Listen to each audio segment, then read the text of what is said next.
বিস্ফোরক মন্ত্রী ফিরহাদ হাকিম, খুব তাড়াতাড়ি একদিন এমন হবে বাংলার অধিকাংশ মানুষ উর্দু বলবে আর উর্দুতে শের শায়েরি করবে। প্রতিক্রিয়া ফিরহাদ হাকিমের।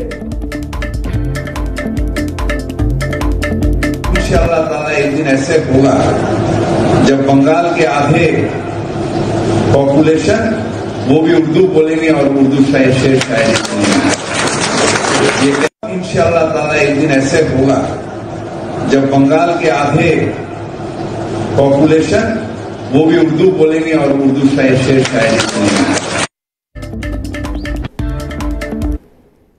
ফিরহাদ হাকিমের এমনটাই মন্তব্য এবং ইতিমধ্যেই সুকান্ত মজুমদার তিনি বলছেন তৃণমূল নেতাদের প্রকৃত চেহারা, প্রকৃত অভিসন্ধি প্রকাশ পাচ্ছে। কলকাতার মেয়র তথা তৃণমূলের মন্ত্রী ফিরহাদ হাকিমের ইচ্ছে যাতে নিকট ভবিষ্যতে বাংলার অর্ধেক মানুষ উর্দুভাষী হন। কালীঘাটের ব্যানার্জি পরিবারের এই বিষয়ে কি বক্তব্য? একজন বাংলাভাষী বাসিন্দা হিসেবে আমার জানার ইচ্ছে রইল।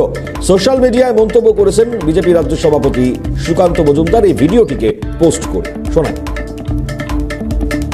এই মুহূর্তে দেখতেই পাচ্ছেন যে মন্তব্য করেছেন বিজেপি রাজ্য সভাপতি সুকান্ত মজুমদার, ঠিক এই ভিডিওটি তিনি পোস্ট করেছেন এবং একই সঙ্গে সেই ভিডিওতে পোস্ট করবার সঙ্গে সঙ্গে তিনি বলছেন যে তৃণমূল নেতাদের প্রকৃত চেহারা এবং প্রকৃত অভিসন্ধি প্রকাশ পাচ্ছে।